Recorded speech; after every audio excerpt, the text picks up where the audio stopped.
제가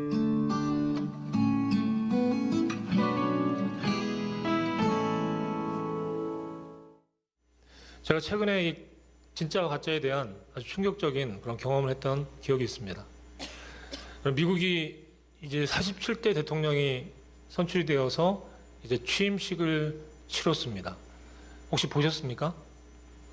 그 취임식에 마귀들과 싸울지라 이 찬송가가 막 울려 퍼집니다. 영광 영광 할렐루야. 와, 그 예배의 분위기, 그리고 또 기도하고 또 하나님께 나아가는 그 모습들이 참 은혜로운 모습들이 있었습니다. 이 인상 깊은 그 대목이 있었는데, 이 트럼프 대통령이 그 연설 가운데서 이제 우리 미국에는 남성과 여성 두 개의 성만 존재합니다 라고 딱 선언하니까 그 앉아있던 여러분들이, 여기 계신 분들처럼 앉아 계신 분들이 다 일어나서 기립박수를 치는 겁니다. 창세기에 있는 말씀 그대로 하나님이 태초에 천지를 창조하시고 또 남자와 여자를 창조하셨다 라고 하는 그 말씀 그대로 이제 미국이 그 부분에 있어서 정확한 것들을 선을 긋는 것입니다. 그리고 이 기도하시는 목사님들, 기도자 프랭클린 그레엄 목사님이 마지막 기도할 때 예수 그리스도의 이름으로 기도합니다 라고 기도했습니다. 뭐 이상한 게 전혀 없죠. 이게 특별한 것이 그 전에 취임식에는 모든 신앙의 이름으로, 모든 믿음의 이름으로 기도한다. 불교든지 힌두교든지 모든 종교의 믿음을 가지고 감리교 목사님이 그렇게 기도하시는 걸 보고 많은 분들이 충격을 받았는데, 이제 예수 그리스도의 이름으로 기도합니다 라고 이렇게 기도를 하는 모습들을 보게 되었습니다. 사실 저는 트럼프가 당선이 될지 몰랐습니다. 왜냐하면 언론에서는 이 카멀라 해리스가 당선이 될 것이다 라고 얘기를 많이 했기 때문입니다. 당연히 그렇다라고 생각하고 이 트럼프가 당선되었다는 사실을 보고 제가 깜짝 놀랐습니다. 트럼프에 대한 이미지가 그럼 어떻습니까? 아주 급진적인 것 같고 좀 무서워 보이고 즉흥적이고 되게 뭔가 좀 이렇게 착할 것 같이 보이지 않는 그 이미지가 있었기 때문에 이 사람이 당선이 되었구나. 그런데 알고 보니까 압도적으로 당선이 되었습니다. 심지어는 공화당까지 상하원까지 다 그렇게 독차지할 정도로 그렇게 압승을 하게 되었다는 것입니다. 이 사실 앞에 참 궁금해졌습니다. 내가 알고 있던 게 좀 다르네 하면서 그 사실을 좀 찾아서 보니까 이제 주류 언론들, CNN이나 뭐 ABC나 MBC 같은 언론들에서는 끊임없이 상대 진영이 이기고 있다, 승리하고 있다 이렇게 언론 보도가 나갔지만, 사실 이제 주류 언론이 아닌 다른 언론들에서는 사람들의 어떤 설문조사나 어떤 분석조사에 의해서 트럼프가 압도적으로 이길 것이다 라고 하는 그 결과가 이미 나왔다는 것입니다. 그런데 매체를 통해서 우리가 잘못 이해하고 혹은 또 가짜뉴스 같은 것들이 전달이 되어지고 이 한국에도 그 소식이 전해져서 다들 그렇게 알고 있었다는 것입니다. 그래서 그 대비를 하지 못했다라고 하는 뉴스 기사를 본 것도 있습니다. 참 가짜뉴스가 어떻게 보면 메이저의 그 세상 가운데서도 펼쳐지고 있는 것들을 보게 됩니다. 그래서 이 트럼프에 대해서 좀 살펴보니까 이 트럼프가 생각보다 정책이나 이런 것들이 건전하였습니다. 우리가 10월 27일 날 작년에 반대했던 동성애 관련된 부분도 정확하게 남성과 여성에 대해서 언급을 하는 것이고, 또 기독교적인 어떤 가치관을 가지고 정책을 세우고 내 나라가 이제 굳건하게 세워져야 되겠다는 그 어떤 정책적인 요소들이 있다는 것을 알게 되었습니다. 그리고 그 자녀에 대한 가르침이 인상 깊었습니다. 자녀에게 네 가지를 강조합니다. No drug, no alcohol, no cigarette, no tattoo를 강조를 해서 자녀를 키웠다는 것입니다. 실제로 그 자녀들이 아주 잘 크고 이렇게 아주 좋은 자리매김을 하였다는 것은 우리가 잘 알고 있습니다. 심지어는 여성 편력이 있다고 여러분 알고 있지만 그 이전에 부인들하고도 아주 잘 지낸다고 하는 것입니다. 너무 놀랍지 않습니까? 그들도 트럼프를 찍었다는 것입니다. 우리가 알고 있던 그 이미지와 조금 다른 이미지가 있다는 것을 알게 됐습니다. 제가 뭐 트럼프를 지지한다라거나 그런 것이 아니라 새로운 사실을 알게 되어서 파고 파니까 진실과 팩트가 이러한 것이 있구나를 알게 되었다는 것입니다. 실제로 미국에는 이 주류 언론들이 몰락하고 있다고 합니다. 설문조사에 의하면 69%가 주류 언론을 신뢰하지 않고 정확한 팩트를 얻기를 원하는 다른 통로를 찾는다는 것입니다. 이것이 바로 뉴미디어입니다. 여러분, 우리가 이제 세상에서 일어나는 일들이나 혹은 또 교회에서 일어나는 일들에 관해서 정확한 팩트가 무엇인지에 대해서 우리가 스스로 공부하는 과정이 필요하겠다라는 생각들을 하게 됩니다. 그러면서 저는 이 신앙에 관해서 깊은 고민을 하고 묵상을 하는 시간을 가지게 됩니다. 어쩌면 내가 믿고 있고 내가 확신하고 있는 것이 전부가 아닐 수도 있겠다. 내가 성령을 충만하게 받았다라고 하는데 그때 그 나의 감정과 나의 그 생각, 나의 그 어떤 분위기에 의해서 내가 착각하고 있는 것이 아닌가? 내가 진짜 진리 되시는 예수님을 내가 붙잡고 있는가? 그래서 저를 다시 한번 점검하는 시간을 가지게 된 계기가 되었습니다. 여러분에게 질문을 던집니다. 여러분, 믿음의 여정에 지금 동참하고 계시는데 여러분 진실로 하나님에 대한 확신이 있으십니까? 내가 믿는 믿음이 구원으로 인도하는 그 믿음임을 여러분 확신하고 계십니까?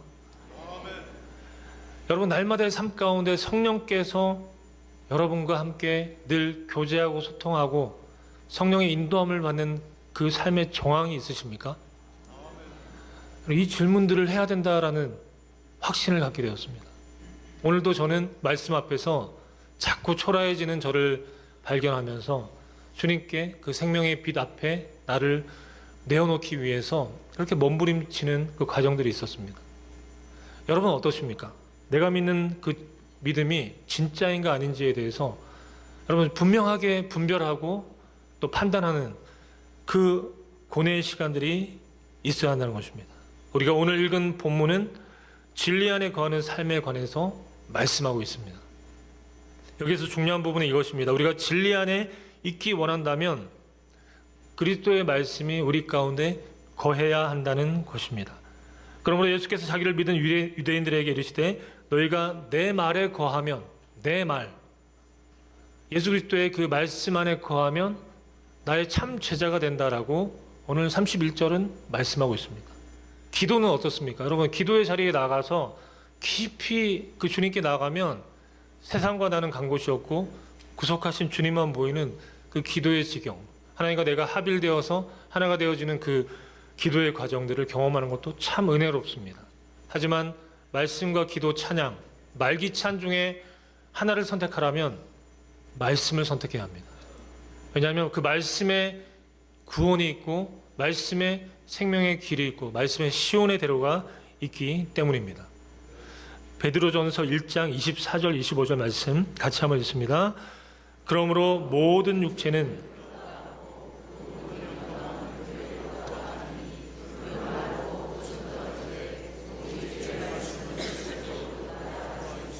너희에게 전한 복음이 곧 이 말씀이니라. 아멘. 우리 인생들은 풀과 또 꽃처럼 잠시 왔다 가는 그런 존재이지만 주의 말씀만은 세세토록 영원토록 그렇게 자리한다라고 선언하고 있습니다. 그러므로 유한한 존재인 우리가 영원을 누리기 위해서는 주의 말씀에 잇대어서 사는 것이 매우 중요합니다. 그래서 여러분 또 말씀 한 구절을 더 찾아봅니다. 디모데후서 3장 14절로 17절입니다. 그러나 너는 배우고 확신한 일에 거하라.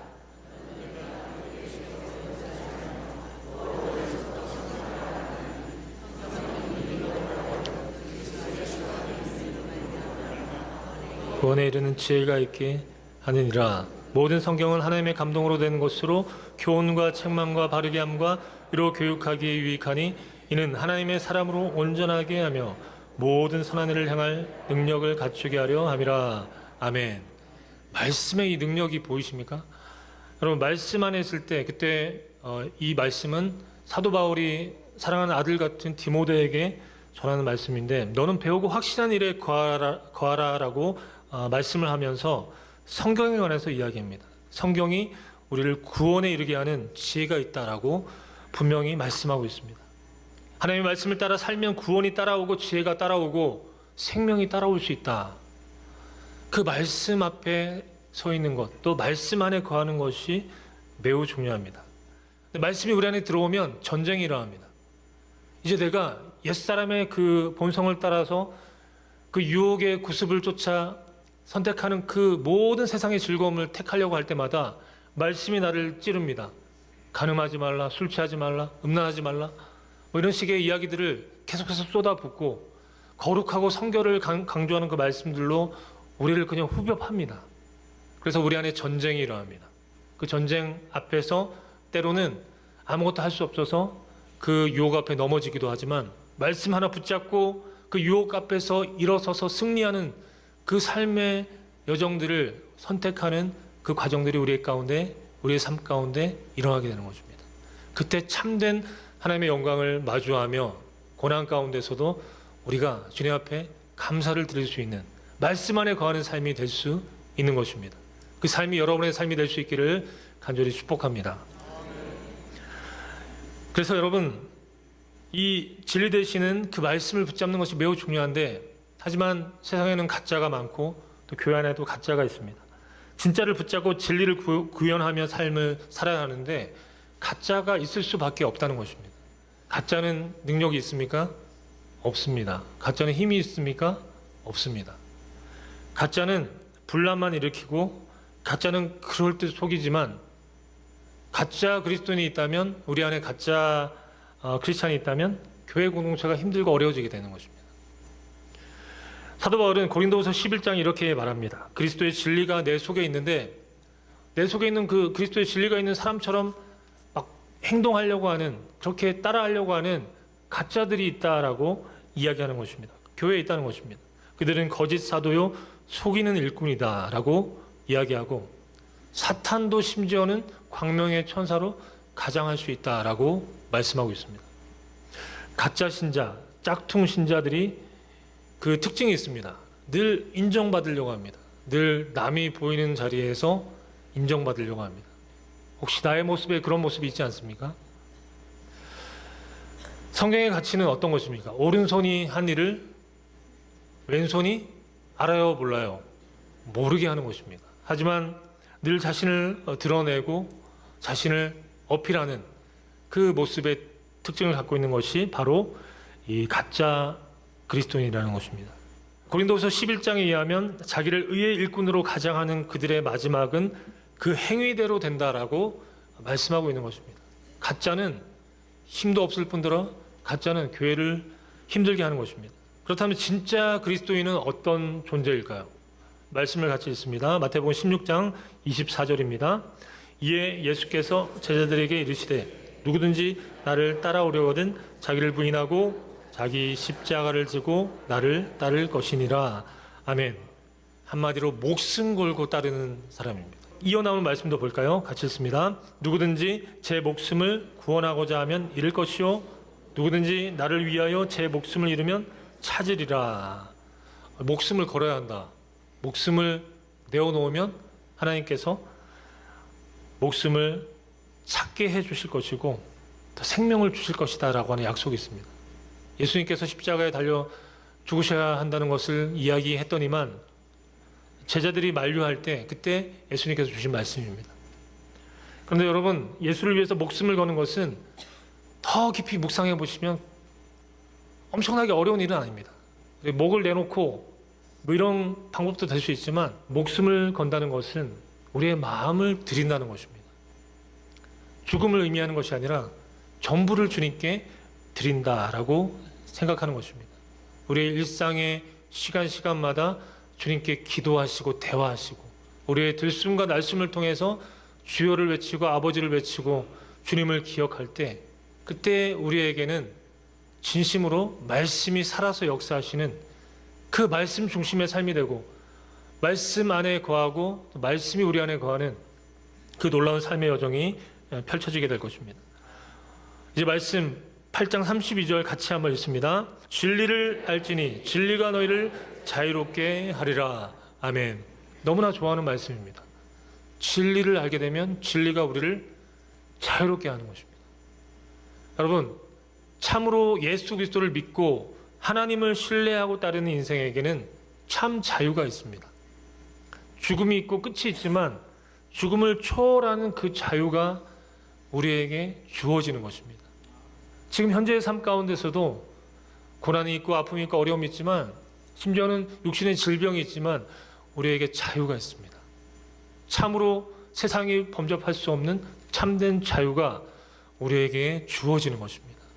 그것이 저와 여러분의 특권입니다. 그 자유를 누리고 있지 않다면 우리의 믿음은 뭔가 잘못된 것입니다. 참된 자유로 나올 수 있도록 여러분 말씀 앞에 여러분을 내모시고 주님 앞에 여러분을 또 올려드릴 수 있는 그 은혜가 있기를 간절히 소망합니다. 그 진리가 우리를 자유롭게 하는데 여기서 두 가지 질문이 나옵니다. 진리가 무엇인가? 진리는 우리가 하도 참 말씀을 많이 들어서 이제 원어를 잘 알고 있습니다. 헬라어로 알레테이아라고 하죠. 히브리어로 에메트라고 합니다. 이 진리가 무엇인가? 이 진리는 구약 성경에서 에메트라고 언급을 하는데, 이 에메트는 신실함을 뜻하는 것입니다. 하나님은 신실하십니다. 그렇지 않습니까? 여러분 주변에 신실한 누군가가 있습니까? 신실한 남편이 있고 아주 충직한 아내가 있고 너무나 귀하고 소중한 것입니다. 그렇게 신실하고 좋은 사람들이 내 주변에 있다면 그 사람은 복이 있는 것입니다. 하지만 세상 사람들은 우리가 믿을 수 있는 대상은 되지 못합니다. 사랑하는 존재가 되는 것입니다. 오직 유일하게 믿을 수 있는 신실한 분이 있다면 에메트 되시는 하나님이심을 우리가 기억해야 할 것입니다. 그분이 신실하게 우리에게 함께 하셔서 우리의 지혜가 되시고 우리의 생명이 되시고 우리의 능력이 되어 주시는 것입니다. 지구의 자전축은 23.5도로 이 공전하는 그 주기에 맞춰서, 그 축에 맞춰서 계속 자전하고 또 공전하며 돌고 있습니다. 이 축이 조금만 틀어지면 우리가 어떻게 될지 모르겠습니다. 다 전멸할 수도 있다는 것입니다.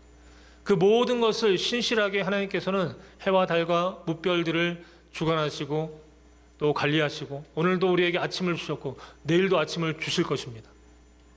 그 신실하신 주님이 우리의 하나님 되시고 우리의 아버지 되심을 여러분 기뻐하고 감사할 수 있어야 할 것입니다. 그 하나님께서 진리가 되셔서 우리에게 주신 분이 계십니다. 이제 구속사의 여정을 따라서 신약의 시대로 와서 인카네이션, 성육신하신 예수 그리스도를 우리에게 허락해 주셨습니다. 그래서 예수님은 이렇게 선언하십니다. 요한복음 14장 6절 같이 한번 읽습니다. 예수께서 이르시되 내가 곧 길이요 진리요 생명이니 나로 말미암지 않고는 아버지께로 올 자가 없느니라. 진리는 복음이며 예수 그리스도이며 그분을 알게 되는 것입니다.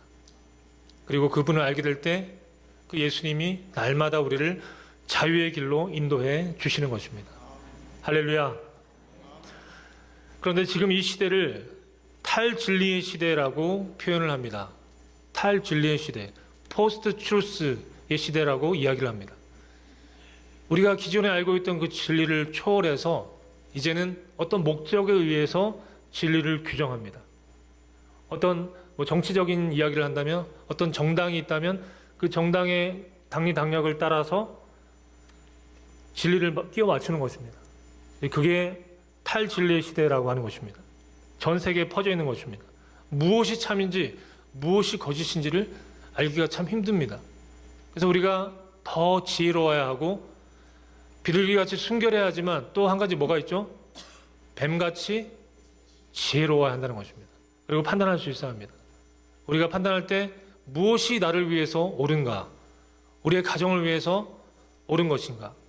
무엇이 우리 교회를 위해서, 이 나라 민족을 위해서 옳은가에 대한 그 가치를 우리가 분명하게 알 수 있도록 우리는 뱀같이 지혜로울 수 있어야 할 것입니다. 탈진리의 시대에서 기독교는 어떤 모습으로 비춰질까요? 세상은 이 기독교를 더 조롱할 것입니다. 고린도전서 1장 18절 말씀 같이 한번 읽습니다. 십자가의 도가 멸망하는 자들에게는 미련한 것이요 구원을 받는 우리에게는 하나님의 능력이라. 아멘. 여러분, 십자가의 도가 멸망하는 자들에게는 미련한 것, 세상은 미련한 것이라고 보는 것입니다. 그렇습니다. 십자가의 도는 어떤 한 목수의 아들이, 그 젊은 목수의 아들이 사형틀에서 죽었대 라고 하는 것이 십자가의 이야기입니다. 그 십자가를 바라보면서 조롱합니다. 하지만 이 비밀을 하나님께서는 마치 무슨 수수께끼처럼 여기에 숨겨놓으셔서 영안을 들어서만 이것을 볼 수 있게 하셨습니다. 저와 여러분은 그 영안을 얻은 자인 줄 믿습니다. 그 십자가를 바라보면서 우리를 구원하시고 이 세상을 변화시키는 참으로 능력 있는 사건임을 우리가 이 십자가를 바라보면서 깨우치게 되는 것입니다. 십자가의 도가 그래서 구원을 받는 우리에게는 하나님의 능력이 되고 하나님의 강한 권능이 된다는 것을 우리는 기억할 수 있어야 합니다. 그래서 구원을 받는 우리에게 이 하나님의 능력이 되는 그 십자가와 그 구원의 역사를 통해서 이제는 참으로 진리 되시는 그 분을 위한 그 길을 선택할 수가 있는 것입니다. 자, 오늘 본문은 읽지 않았지만 그 다음 절에 나오는 본문까지 읽어보겠습니다. 시작. 그들이 대답하되 우리가 아브라함의 자손이라 남의 종이 된 적이 없거늘 어찌하여 우리가 자유롭게 되리라 하느냐. 아멘. 여기에 어떤 게 느껴집니까? 유대인들의 분노가 느껴집니다. 아니, 우리는 자유인이고 선택받은 선민인데 네가 뭔데 우리한테 자유롭게 된다라고 이야기를 하느냐라고 발끈합니다. 여러분, 참으로 어리석은 자들입니다. 가짜 뉴스에 노출되어 있는 사람입니다. 그들이 구원이 있습니까? 그들에게 임하신 메시아이신 예수 그리스도도 바로 보지 못하는 그들에게 어떤 구원이 임하겠습니까? 나는 이미 구원받았어 라고 그렇게 자신만만한 이 자리에 있는 성도들이 있다면 마찬가지일 것입니다. 여러분, 구원은 날마다 주님을 간절히 바라고 구하는 자에게 주어질 것입니다. 이미 다 얻었다라고 하면서 안심하고 있는 자에게는 구원이 별개의 문제가 될 수도 있다는 것을 잊지 마시기 바랍니다. 진리의 시대에 끊임없이 전쟁이 일어납니다. 우리 안에 진리를 빼앗으려고 하는 악한 세력의 역사가 있고 또 우리 안에도 진리를 벗어나고 싶어하는 옛사람의 그 본성이 자리하고 끊임없이 우리가 교회 안에서도 본질을 붙잡는 것이 아니라 껍데기만 붙잡고 있다가는 여러분, 하나님께서 예수님을 통해서 예비하신 그 초소가 우리의 것이 아닐 수도 있다는 것을 여러분 잊지 마시기 바랍니다. 끊임없이 겸손하게 구원을 이루기 위해서 오늘도 주님을 바라보며 겸손하게 기도하며 찬양하며 말씀 앞에 서 있는 우리가 될 수 있기를 간절히 소망합니다. 이 십자가의 능력, 참된 진리를 견지하고 있는 인생에게는 이제 진리 전쟁이 이미 시작이 되었습니다. 오늘도 그 전쟁은 계속 되어질 것입니다. 주님이 우리를 부르시는 그날까지 전쟁은 이어질 텐데 끊임없는 그 전쟁 가운데서 날마다의 전투에서 승리할 수 있기를 축복합니다. 그 전투에서 승리할 때 그때 여러분 하루하루에 그 하늘로부터는 그 기쁨이 임할 것이고 혹 실패하거나 지더라도 주님께서 위로하시는 손길이 임할 것입니다. 그리고 결국은 마침내 승리하게 하실 그 주님께서 우리를 진리의 길로 인도해 주실 것입니다. 여기 계신 분들이 진리의 사람이 되어서 날마다 말씀 앞에 서 있게 될 때 그때 여러분의 가정이 변화될 것이고 지금 혼탁한 이 대한민국의 모든 상황들이 역전되어질 줄 믿습니다.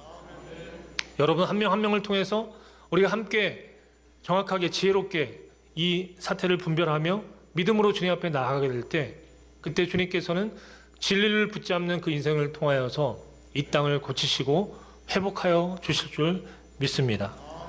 진리 전쟁에서 승리할 수 있는 비결은 날마다 그 말씀 안에서 참 제자가 되어서 그 진리가 제공하는 참 자유를 누리는 자에게 임하게 될 것입니다. 그것이 저와 여러분의 사명입니다.